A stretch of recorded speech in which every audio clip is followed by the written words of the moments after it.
Welcome to Brandon Hall Group's Excellence at Work podcast. You will hear from industry leaders covering innovative, cutting-edge business, learning, and HR topics that weave current market research and technology into each episode.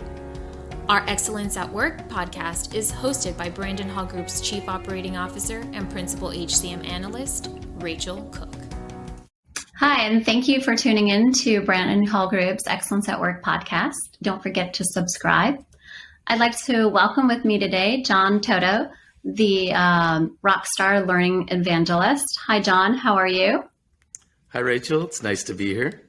Nice to have you here today with me. And I just want to share with our listeners today a little bit about your background and also a little bit about ELB Learning, which is formerly known as E-Learning Brothers. And to offer some additional background about your experience. You've been with your career began in the career. You began your career in financial services as a technology trainer for PaineWebber and UBS before co-founding Edulance in 2002 and creating Knowledge Link as one of the first subscription-based online training services. So that must have been something back then, right? As we come full fold where we are today. Yeah, it's been a long journey. And I think for us, we really were drawn to the idea back in 2002 when we started with this. We really loved video training and how you could leverage the internet to deliver video to people for training purposes and learning. And I think back then we probably didn't realize how difficult it was going to be because the internet wasn't necessarily ready. That was, a couple of years before YouTube even showed up. So it's been a long journey, but it's been a lot of fun, and it's great to see where the e-learning industry is here today, 20 years later. Absolutely. And we're going to talk about the learning experience today and, kind of what you're responsible for and, the work that you do and how it applies and thinking about skills and what people need to engage and to put together great learning experiences. Also wanted to recognize your team for winning 5 Brandon Hall Group Excellence Awards last year. Congratulations. And you've had done some really great work with your clients. And so we're going to talk a little bit about that as well. As I mentioned, ELB Learning was formerly known as E-Learning Brothers, and the company, you offer products and services that help organizations create better learning experiences. You have a suite of products and services, including custom learning design and development, learning platforms, and development tools for creating interactive mobile learning, virtual reality, video-based coaching, and gaming learning experiences that rock. I love the terminology rock, and so that's actually in your title. Yes, I'm officially the Rockstar Learning Evangelist. So when they approached me with the idea of being an evangelist, it became a much cooler idea when it's a Rockstar Evangelist. So it goes with the brand. But yes, our platform, Knowledge Link, after my company was acquired by ELB Learning, as you said, it was E-Learning Brothers at the time, they rebranded the platform from Knowledge Link to the Rockstar Learning Platform. And that's where my evangelist title comes from.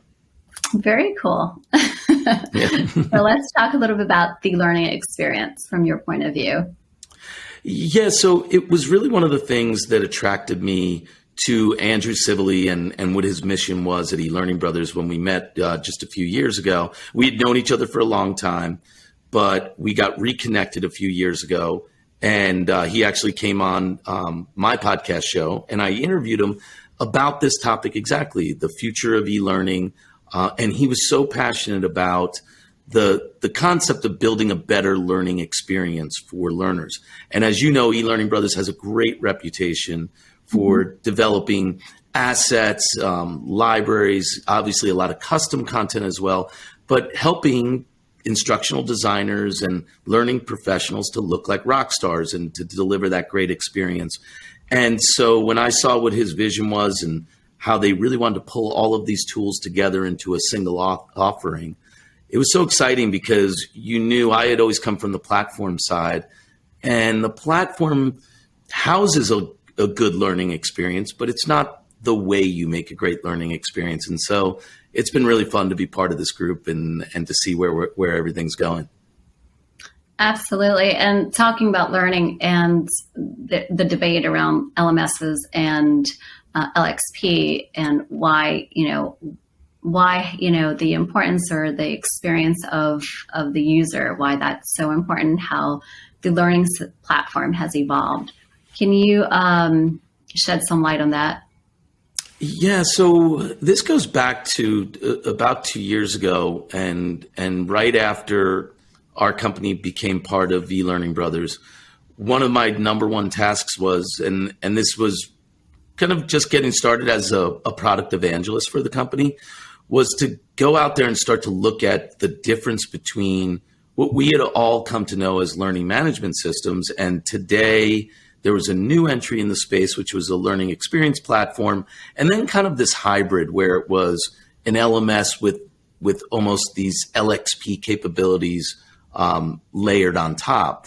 And we looked at it and really started doing all the research to say, like, what does everybody call learning experience? Why isn't an LXP? Why does it even need to exist? Because, is it really different than an LMS, or is it just an evolution of the platform? And I think after all of our work on this, and it was really kind of our first year together, we focused so much on this topic, is that, it's just a natural evolution. When learning management systems were created, when we built Knowledge Link almost 20 years ago, when we got involved in this, it was really designed to manage content, to house it in a secure place, to make sure that it was reported on, and really to bridge that gap where everybody was focused on delivering CD-ROMs, DVDs, in-person training, and you knew when people were doing it or when they weren't doing it.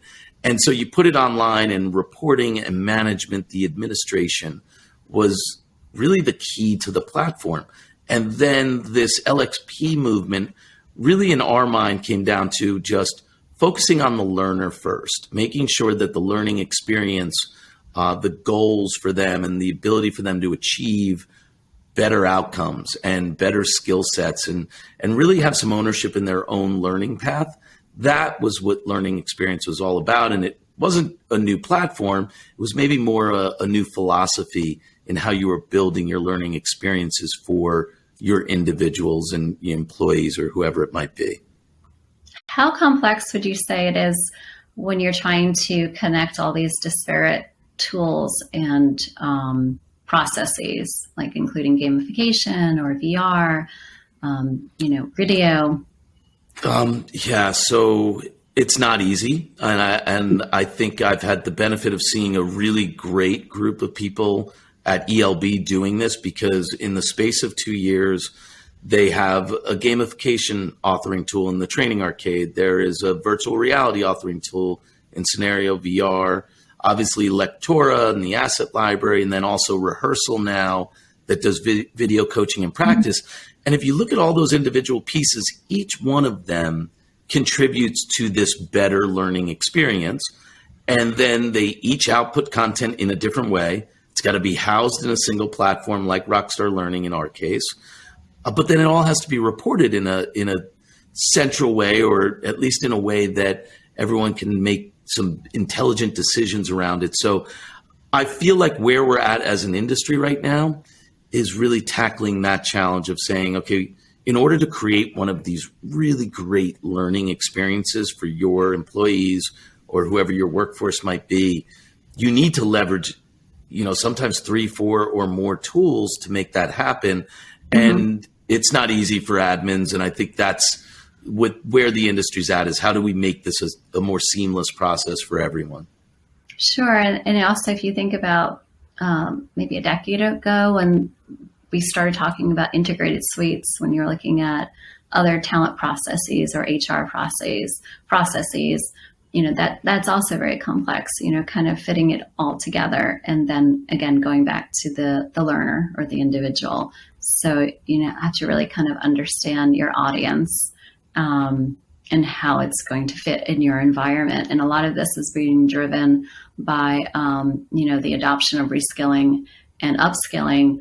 especially in today's workforce or today's workplace, where the ability to learn and to adopt and to reskill is necessary now more than ever. So, what is from being more learner-centric, what does that look like for both the learning professional and the learning user? Yeah, I think it's a great point, because my passion has always been upskilling and reskilling. And I always talk about this in a way that companies can look at this as, learning has always been this necessary thing that never got enough budget, in my experience. We always wanted more budget to create better learning experiences, more content. And it was always hard to get that. And then when you looked at it as a reskilling and upskilling initiative, well, now you can get more value out of the employees you have. You can do the right thing for them by skilling them up into better career paths, and you can attract and retain the best talent out there. So now all of a sudden it became a profitable exercise for companies to really invest in learning as a way of upskilling and reskilling. So I love the connection there.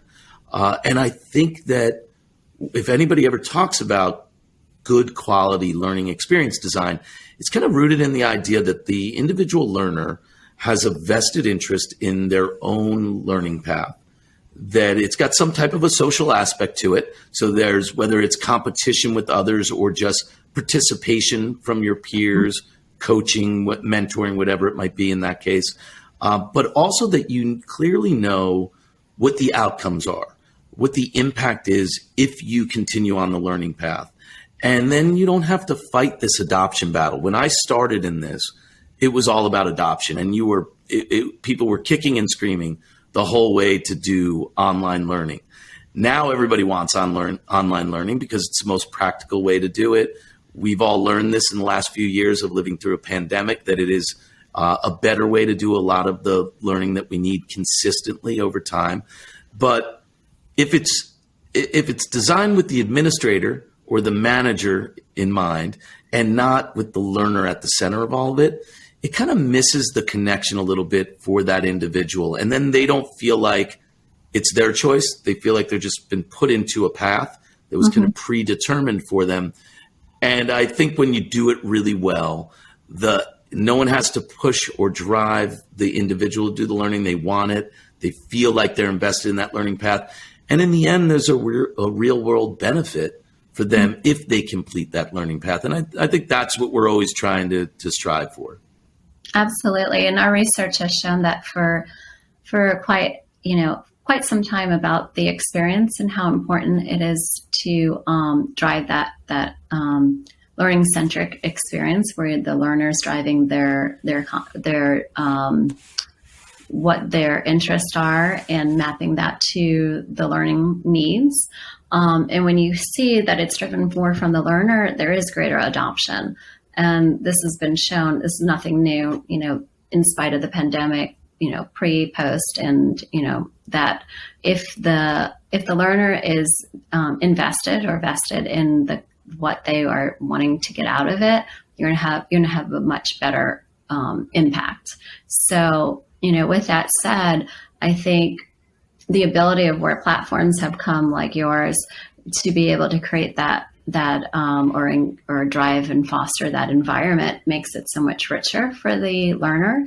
And there's a lot more opportunities to be able to provide a variety of different content. And also the time frame to develop that content has shortened, because you can also reuse a lot of existing content. If you have the ability to manage it better, you can, kind of assess where some of it has worked, where it hasn't, and you don't have to necessarily start over, but you can modify it based on feedback and reiterations, which is also a nice way to kind of develop content where you're not just throwing it away because maybe it didn't work, or you did like a live workshop and it just didn't resonate. So all of that work and effort is gone. So now you have the ability to be more flexible, and for both the learner and also the producer.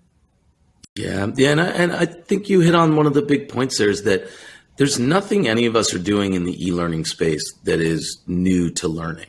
It's taking things that always worked traditionally in live settings, in classrooms, in structured academics, and figuring out a more efficient way, a more portable and mobile way that you can deliver this to people anywhere, because the reality of our workforce is that we don't all sit in the same office anymore.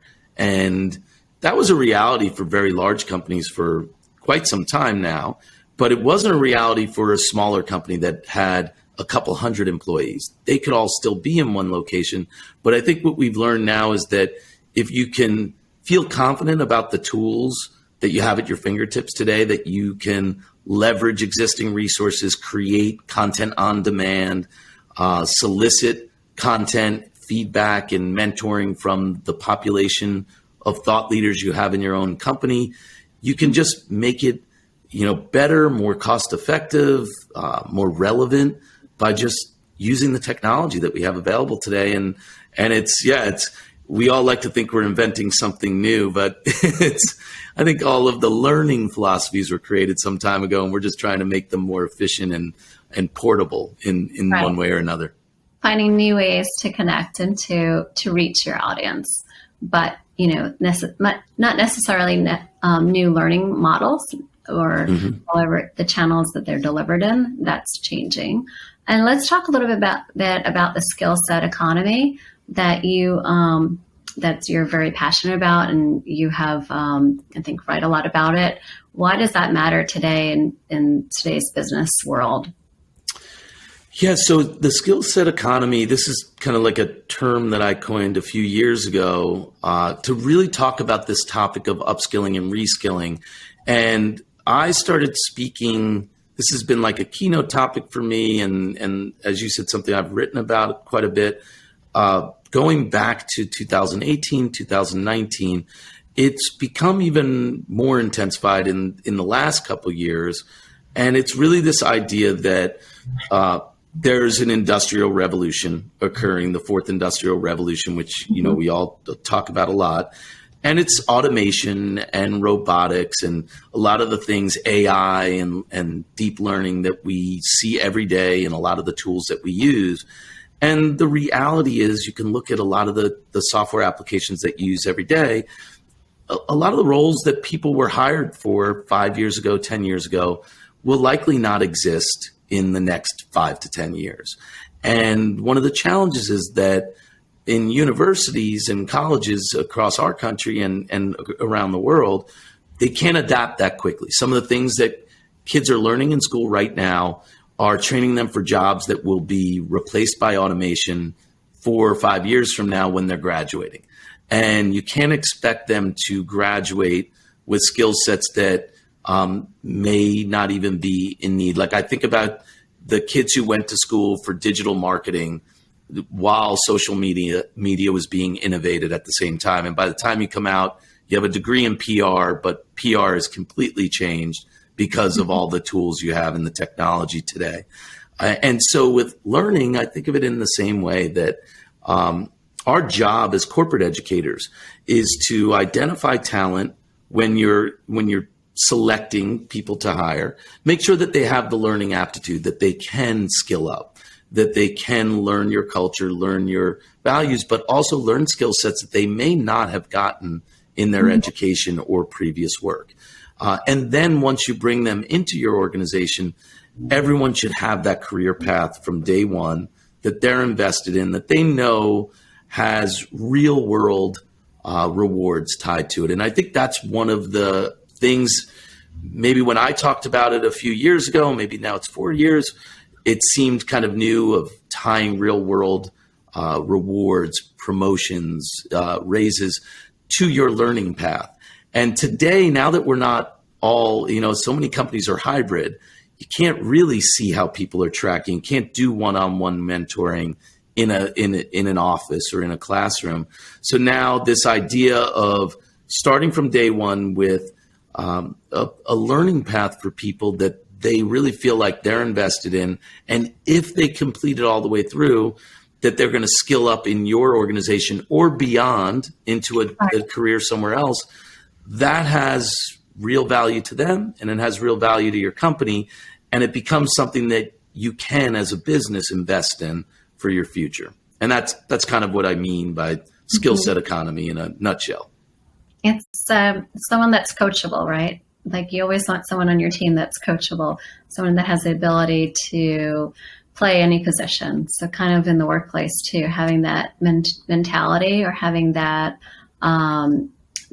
that drive, that where you can, pretty much learn anything if given in the right situation or the right environment.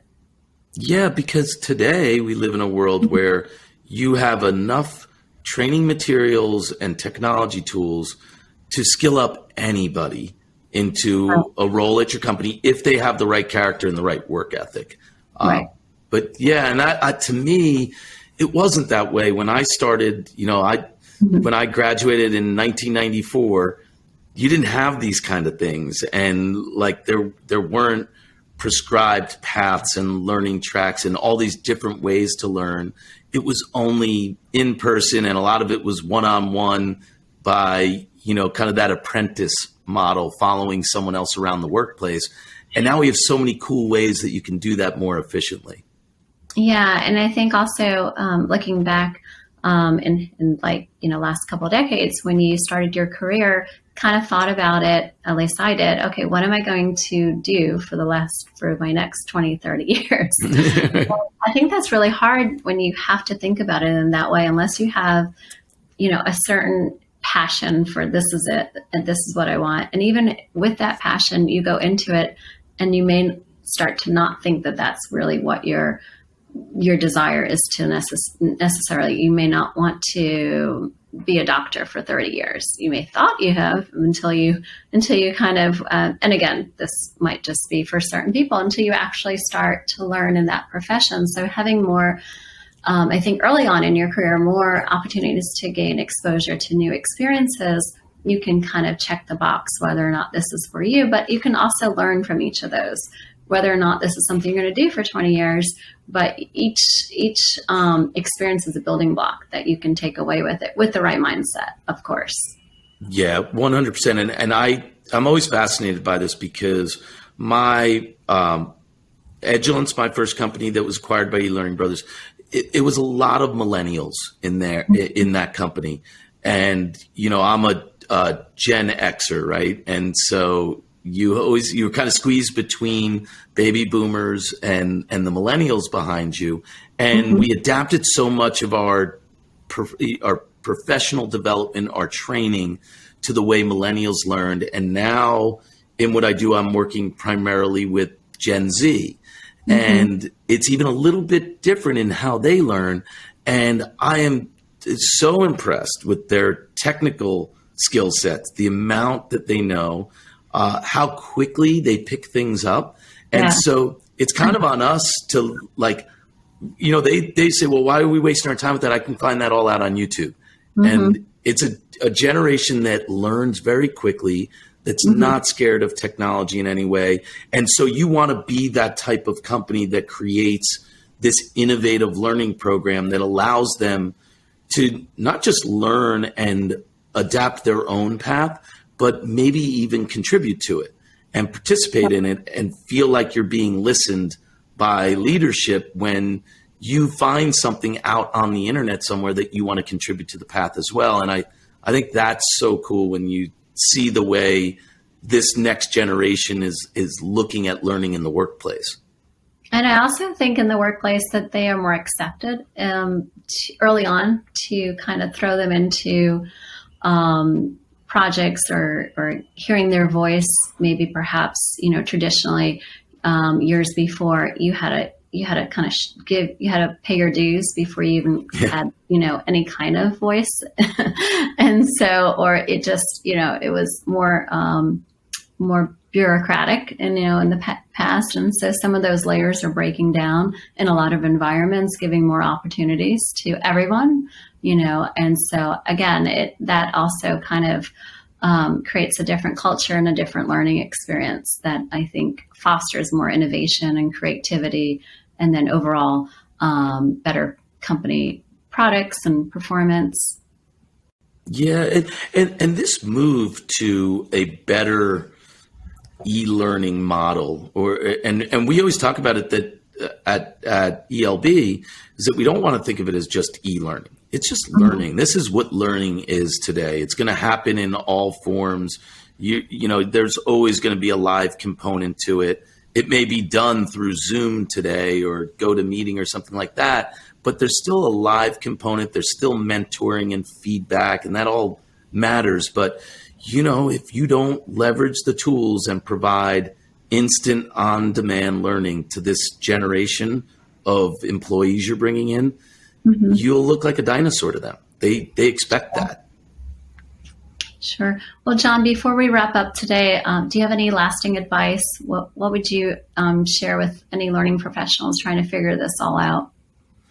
You know, for me, I've been on the platform side. That was my background, you know, building a learning management system and then evolving it into more of a learning experience platform at ELB. And I think one of the things that I have to kind of get off my platform soapbox, because I thought you could solve every problem with the technology, that the platform was the end all of providing a better learner experience. What I learned in these last couple of years working with so many different authoring tools and figuring out how to use those along with the platform, that I think for anybody who's listening or watching, you have to look at all the tools, decide where does gamification fit in our mix? Where does a more virtual reality experience or more interactive learner experience fit? Leverage video. I started, everything I did was in video, but now I see the value in having video alongside an interactive slideshow. And there's just so many different tools. I wouldn't close your mind to any one of them. Use as many as you can.